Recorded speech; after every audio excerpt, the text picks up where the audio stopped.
Pas de résolution, ou très peu, aux Nations Unies, en tout cas concernant le conflit au Yémen. Et j'aimerais justement, puisqu'on arrive pratiquement à la fin de cet entretien, faire un parallèle avec un autre conflit qui nous intéresse ici, bien sûr, sur Radio J, le conflit avec Israël, israélo-palestinien. Et selon un décompte établi par l'organisme UN Watch, l'ONU a condamné l'an dernier 17 fois Israël contre 6 pour le reste du monde.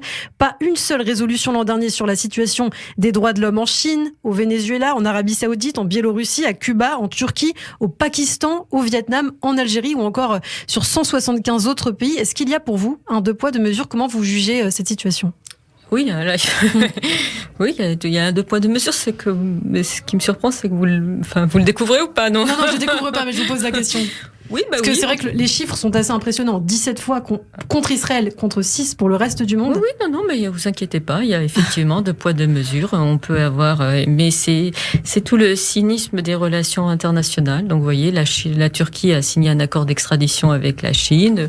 Vous avez des camps ouïghours, mais ça ne suscite aucune indignation en France de la part de la communauté, s'il y a la communauté musulmane. Les 243 000 morts au Yémen ne suscitent aucune indignation. C'est-à-dire qu'après tout, quand c'est des États musulmans qui s'entretuent entre eux, c'est pas très grave. Et voilà, donc non. Et pourquoi Israël, selon vous, est particulièrement visé sur la scène internationale? Vous me posez la question, vraiment? Oui. Au nom d'un antisémitisme et d'un antisionisme, voilà, c'est tout. Enfin, voilà. Mais la seule chose que j'ai, il faut se dire une chose, c'est que la normalisation des relations avec les pays arabes ne résoudra pas, ne mettra pas fin à l'antisémitisme ou à l'antisionisme qui peut y avoir et qui peut conduire et qui conduisent à des actes terroristes. Voilà. C'est-à-dire que ces États-là, en fait, utilisent cette normalisation-là pour, en réalité, asseoir un pouvoir autoritaire et continuer à violer allègrement les droits de l'homme à l'intérieur de leurs États. Voilà. Et c'est ça qui...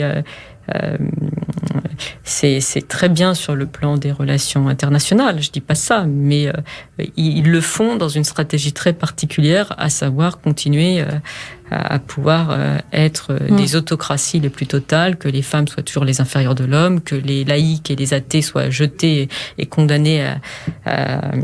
Oui. Selon vous, les pays arabes profitent de la situation politique inextricable aussi entre Israël et les Je pense qu'ils ont été sans doute un peu poussés par Donald Trump à cette normalisation et que voilà. Mais moi, ces États-là n'ayant pas de légitimité démocratique, c'était des moyens sans doute pour certains d'entre eux d'asseoir un pouvoir sur le plan international.